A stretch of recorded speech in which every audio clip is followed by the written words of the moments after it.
News ಫಸ್ಟ್ಗೆ ಸ್ವಾಗತ. ನಾನು ಕಾವ್ಯಶ್ರೀ. ಸ್ವಾಮಿಯೇ ಶರಣಮಯ್ಯಪ್ಪ ಹೀಗಂತ ಹೇಳಿದ್ರೆ ಕಷ್ಟಗಳು ಓಡಿ ಹೋಗುತ್ತವೆ ಅನ್ನೋ ನಂಬಿಕೆ ಜನರಲ್ಲಿದೆ. ಅಯ್ಯಪ್ಪ ಎಂತೆಂಥ ಪವಾಡ ಮಾಡ್ತಾನೆ ಅನ್ನೋದಕ್ಕೆ ಇಲ್ಲೊಬ್ಬ ಬಾಲಕ ಸಾಕ್ಷಿ ನುಡಿಯುತ್ತಿದ್ದಾನೆ. ಶಬರಿಮಲೆ ಸ್ವಾಮಿ ಅಯ್ಯಪ್ಪ ಸಿನಿಮಾದಲ್ಲಿ ವಿದ್ಯೆ ಕಲಿಸಿದ ಗುರುವಿಗೆ ಅಯ್ಯಪ್ಪ ಗುರು ದಕ್ಷಿಣೆ ನೀಡಲು ಹೋಗ್ತಾನೆ. ಆದರೆ ಗುರು ತನ್ನ ಮಗ ಹುಟ್ಟು ಮೂಕ ಹಾಗೂ ಕುರುಡ ಅನ್ನೋ ಸಂಗತಿಯನ್ನ ಹೇಳಿಕೊಂಡು ದುಃಖಿಸ್ತಾರೆ.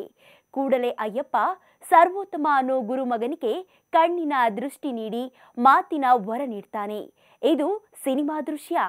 ಆದರೆ ನಿಜ ಜೀವನದಲ್ಲೂ ಇದೇ ರೀತಿಯಲ್ಲೇ ಅಯ್ಯಪ್ಪ ತನ್ನೊಬ್ಬ ಅಪ್ಪಟ ಭಕ್ತನಿಗೆ ಮಾತು ಕರುಣಿಸಿದ್ದಾನೆ. ಬರ್ತಿ 17 ವರ್ಷಗಳಿಂದ ಮೂಕನಾಗಿಯೇ ನೋವು ತಿಂತಿದ್ದ ಪ್ರಸನ್ನ ಅನ್ನೋ ಬಾಲಕ ಇದೀಗ ಮಾತಾಡೋದಕ್ಕೆ ಆರಂಭಿಸಿದ್ದಾನೆ. ಪುತ್ತೂರಿನ ಪ್ರಸನ್ನನೀಗ ಅಯ್ಯಪ್ಪ ಸ್ವಾಮಿ ಮಾತು ನೀಡಿದ್ದಾನೆ ಅಂತ ಹೇಳಲಾಗ್ತಿದೆ. ಹುಟ್ಟಿದಾಗಿನಿಂದ ಕೇವಲ 2 ಪದವನ್ನಾಡ್ತಿದ್ದ ಹುಡುಗ ಇವತ್ತು ಅಯ್ಯಪ್ಪ ಸ್ವಾಮಿ ಅನ್ನೋ ಮೂಲಕ ಇಡೀ ಕುಟುಂಬದ ಖುಷಿಗೆ ಕಾರಣವಾಗಿದ್ದಾನೆ. ಪ್ರಸನ್ನ ಪುತ್ತೂರಿನ ಸೂತ್ರಬೆಟ್ಟು ನಿವಾಸಿ ದಿವಂಗತ ಸೋಮಪ್ಪ ನಾಯ್ಕ್ ಹಾಗೂ ಪ್ರಭಾವತಿ ದಂಪತಿ ಪುತ್ರ. ಪ್ರಭಾವತಿ ಅವರಿಗೆ ಅವಳಿ ಜವಳಿ ಮಕ್ಕಳಾದವು. ಇದೇ ಪ್ರಸನ್ನನೊಂದಿಗೆ ತಂಗಿ ಪ್ರಣತಿ ಜನಿಸಿದ್ಲು. ದೇವರ ಆಟ ನೋಡಿ ಪ್ರಣತಿಗೆ ಯಾವುದೇ ಆರೋಗ್ಯ ಸಮಸ್ಯೆ ಎದುರಾಗಲಿಲ್ಲ. ಆದರೆ ಪ್ರಸನ್ನ ಮಾತ್ರ ಹುಟ್ಟಿದಾಗಿನಿಂದಲೂ ಮಾತೇ ಆಡಿರಲಿಲ್ವಂತೆ.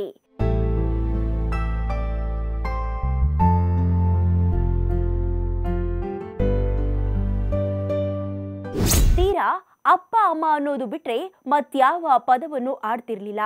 ಎಷ್ಟೋ ವೈದ್ಯರಿಗೆ ತೋರಿಸಿದ್ರು, ಸಾಕಷ್ಟು ವೈದ್ಯಕೀಯ ತಪಾಸಣೆ ಮಾಡಿಸಿದ್ರು. ಆದರೆ ವೈದ್ಯರು ಮಗುವಿಗೆ ಕಿವಿಯ ಸಮಸ್ಯೆ ಅಂತಿದ್ರು. ಶ್ರವಣ ಸಾಧನವನ್ನು ನೀಡಿದ್ರು. ಆದರೆ ಯಾವುದೇ ಪ್ರಯೋಜನ ಆಗಲಿಲ್ಲ. ಬಾಲ್ಯದಿಂದಲೂ ಪ್ರಸನ್ನ ಅಯ್ಯಪ್ಪನ ಪರಮ ಭಕ್ತ. ಎಲ್ಲೇ ಅಯ್ಯಪ್ಪನ ಮಾಲಧಾರಿಗಳು ಕಂಡ್ರೂ ಖುಷಿಯಿಂದ ನಮಿಸ್ತಿದ್ದ. ಹಾಗಾಗಿಯೇ ಪ್ರಸನ್ನನ ಅಪ್ಪ ಅಮ್ಮ 17 ವರ್ಷಗಳಿಂದಲೂ ಶಬರಿಮಲೆಗೆ ತುಪ್ಪ ಕಳಿಸೋ ಹರಕೆ ಮೀರಿಲ್ಲ. ಹೀಗೆ ತುಪ್ಪವನ್ನ ಕಳಿಸಿದ್ರೆ ನಿಮ್ಮ ಮಗನಿಗೆ ಮಾತು ಬರಬಹುದು ಅಂತ ಒಬ್ಬ ಗುರುಸ್ವಾಮಿ ಹೇಳಿದ್ರಂತೆ.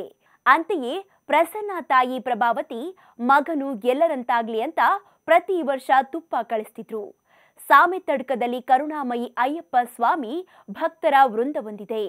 ಇದೇ ವೃಂದದಲ್ಲಿ ಸಣ್ಣ ವಯಸ್ಸಿನಿಂದಲೂ ಪ್ರಸನ್ನ ಅಯ್ಯಪ್ಪನ ಆರಾಧನಾ ಕೈಂಕರ್ಯದಲ್ಲಿ ಭಾಗಿಯಾಗ್ತಿದ್ದ. ಹಾಗಾಗಿಯೇ ಮಾಲಾಧಾರಿಗಳು ಪ್ರಸನ್ನನಲ್ಲೂ ಮಣಿಕಂಠನನ್ನ ಕಾಣ್ತಿದ್ರು. ಗುರುಸ್ವಾಮಿ ಮನೋಜ್ ಸಾಮೆತಡ್ಕ ಕರುಣಾಮಯಿ ಅಯ್ಯಪ್ಪ ಸ್ವಾಮಿ ಭಕ್ತ ವೃಂದದ ರೂವಾರಿಗಳಲ್ಲಿ ಒಬ್ರು. ಇದೇ ಗುರುಸ್ವಾಮಿಯೇ ಬಾಲಕ ಪ್ರಸನ್ನ ಬಗ್ಗೆ ಅತೀವ ಕಾಳಜಿ ಕಳಕಳಿ ಹೊಂದಿದ್ರು. ಪ್ರತಿ ಸಲ ಪೂಜೆಯ ಸಂದರ್ಭ ಅಯ್ಯಪ್ಪ ಸ್ವಾಮಿಯಲ್ಲಿ ಬೇಡಿಕೊಳ್ತಿದ್ರು. ಅಯ್ಯಪ್ಪ ಸ್ವಾಮಿ ಈ ಮಗುವಿಗೆ ಮಾತು ಬರೆಸಿದ್ರೆ ನಿನ್ನ ಸನ್ನಿಧಾನಕ್ಕೆ ಮಾಲಾಧಾರಿಯಾಗಿ ಕರೆದುಕೊಂಡು ಬರ್ತೀನಿ ಅಂತ ಬೇಡಿಕೊಂಡಿದ್ರು. ವಿಶೇಷ ಅಂದ್ರೆ ಇದೇ ಗುರುಸ್ವಾಮಿ ಮನೋಜ್ ಅವರ ಸಲಹೆ ಅಂತೆಯೇ ಪ್ರಸನ್ನ ಪೋಷಕರು ಪ್ರತಿ ವರ್ಷ ತುಪ್ಪವನ್ನ ಶಬರಿಮಲೆಗೆ ಕಳಿಸೋ ಹರಕೆ ತೀರಿಸ್ತಾ ಬರ್ತಿದ್ದಾರೆ. ಇದೇ ಹೊತ್ತಿಗೆ ಸರಿಯಾಗಿ ಪ್ರಸನ್ನ ಮಾತಾಡೋದಕ್ಕೆ ಆರಂಭಿಸಿದ್ದಾನೆ. ಹಾಗಾಗಿಯೇ ಇದು ಅಯ್ಯಪ್ಪನ ಪವಾಡ ಅಂತ ಗುರುಸ್ವಾಮಿ ಮನೋಜ್ ಹೇಳ್ತಿದ್ದಾರೆ. ಏನು ಮಾತನಾಡದ ಪ್ರಸನ್ನ ಹರಕೆ ಹೇಳಿಕೊಂಡ ಮೇಲೆ 1-2 ಶಬ್ದಗಳನ್ನ ಮಾತನಾಡಲಾರಂಭಿಸಿದ್ದ.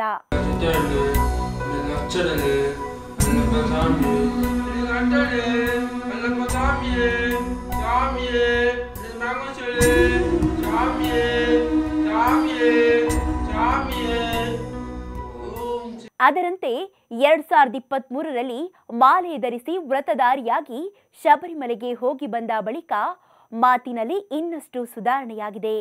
ಕಳೆದ ವರ್ಷ ಸ್ವಾಮಿಗಳು ಶರಣು ಕರೆಯುವಾಗ ಸುಮ್ಮನಿರ್ತಿದ್ದ ಮಗ ಈ ಬಾರಿ ತಾನೇ ಸ್ವತಃ 7-8 ಶರಣು ಕರೆಯುತ್ತಾನೆ. ನಾನು ಶರಣು ಕರೆಯುತ್ತಿದ್ದೇನೆ ಅಮ್ಮ ಎಂದು ಹೇಳುವಾಗ ನನ್ನ ಆನಂದಕ್ಕೆ ಪಾರವೇ ಇಲ್ಲ ಅಂತ ಖುದ್ದು ಪ್ರಸನ್ನ ತಾಯಿ ಪ್ರಭಾವತಿ ಹೇಳ್ಕೊಂಡಿದ್ದಾರೆ. 5 ವರ್ಷದ ಹುಡುಗ ಆದಾಗಿನಿಂದಲೂ ಪ್ರಸನ್ನ ಇದೇ ಸಾಮೆತಡ್ಕ ಕರುಣಾಮಯಿ ಅಯ್ಯಪ್ಪ ಸ್ವಾಮಿ ಮಂದಿರದಲ್ಲಿ ಅಯ್ಯಪ್ಪನ ಪರಮ ಭಕ್ತ ಆಗಿದ್ದ. ಇಲ್ಲಿನ ಮಾಲಾಧಾರಿಗಳು ಅಯ್ಯಪ್ಪನ ಪೂಜೆ ಮಾಡ್ತಿದ್ರೆ, ಭಜನೆ ಮಾಡ್ತಿದ್ರೆ ಬಂದು ಕೂತು ತುಟಿ ಅಲುಗಾಡಿಸ್ತಿದ್ದ. ಮನದಲ್ಲೇ ಅಯ್ಯಪ್ಪನನ್ನ ಸ್ಮರಿಸ್ತಿದ್ದ. ಅಯ್ಯಪ್ಪನ ತಾರಕ ಮಂತ್ರವನ್ನ ಪಠಿಸೋ ಪ್ರಯತ್ನದಿಂದಾಗಿಯೇ ಇವತ್ತು ಪ್ರಸನ್ನ ಸ್ವಾಮಿಯೇ ಶರಣಂ ಅಯ್ಯಪ್ಪ ಎನ್ನುತ್ತಿದ್ದಾನೆ. ಪ್ರತಿ ಸಲ ಮಾಲೆ ಹಾಕಿ ಶಿಬಿರೆ ಕಟ್ಟುತ್ತಿದ್ದ ಮಾಲಾಧಾರಿಗಳೊಂದಿಗೆ ಪ್ರಸನ್ನ ಜೊತೆಯಾಗಿ ನಿಲ್ಲುತ್ತಿದ್ದ. ಇದು ಸಣ್ಣ ಪ್ರಯತ್ನವಷ್ಟೇ. ಇನ್ನು ಸ್ಪಷ್ಟವಾಗಿ ಪ್ರಸನ್ನ ಮಾತಾಡೋದಕ್ಕೆ ಸಾಧ್ಯವಿದೆ. ಹಾಗಾಗಿಯೇ ಪ್ರಸನ್ನ 3ನೇ ಸಲ ಶಬರಿಗಿರಿಗೆ ಹೊರಟು ನಿಂತಿದ್ದಾನೆ. ಅಲ್ಲಿ ಮಹಾ ಪವಾಡ ನಡೆಯಲಿದೆ ಅನ್ನೋ ನಂಬಿಕೆ ಗುರುಸ್ವಾಮಿಗಿದೆ. ಆದರೆ ವೈದ್ಯರು ಸ್ಪೀಚ್ ಥೆರಪಿ ವರ್ಕ್ ಆಗಿರಬಹುದು ಅಂತಿದ್ದಾರೆ. ಮಾತು ಬಾರದಿದ್ದ ಬಾಲಕ ಮಾತನಾಡಿದ್ದು ಅಯ್ಯಪ್ಪನ ಪವಾಡ ಅಂತ ಜನರು ಹೇಳ್ತಿರ್ಬೇಕಾದ್ರೆ ಇದರ ಬಗ್ಗೆ ತಜ್ಞ ವೈದ್ಯರಾದ ಡಾಕ್ಟರ್ ಶ್ರೀನಿವಾಸ್, ಪ್ರಸನ್ನನಿಗೆ ಕೇಳಿಸಿಕೊಳ್ಳುವ ಸಾಮರ್ಥ್ಯ ಸ್ವಲ್ಪ ಮಟ್ಟಿಗೆ ಇರಬಹುದು, ಅದು ಬಹಳ ಕಡಿಮೆ ಇರಬಹುದು. ಭಜನೆ ಮಾಡುವ ಸಂದರ್ಭದಲ್ಲಿ ಹೆಚ್ಚು ಸೌಂಡ್ ಇರುತ್ತೆ. ಆ ಶಬ್ದವನ್ನ ಆ ಬಾಲಕ ಗ್ರಹಿಸಿರಬಹುದು. ಪದೇ ಪದೇ ಆ ಶಬ್ದ ಕಿವಿಗೆ ಬಿದ್ದಾಗ ಅದನ್ನ ಉಚ್ಚಾರಣೆ ಮಾಡುವ ಪ್ರಯತ್ನ ಆಗುತ್ತೆ. ಈ ರೀತಿ ಮಂತ್ರವನ್ನ ಜಪಿಸುವ ಪ್ರಯತ್ನ ಆದಾಗ ಈ ರೀತಿ ಮಾತು ಆರಂಭವಾಗಿರಬಹುದು ಅಂತಾರೆ. ಇದನ್ನ ಮೆಡಿಕಲ್ ಟರ್ಮ್ನಲ್ಲಿ ಸ್ಪೀಚ್ ಥೆರಪಿ ಎನ್ನಲಾಗುತ್ತಂತೆ.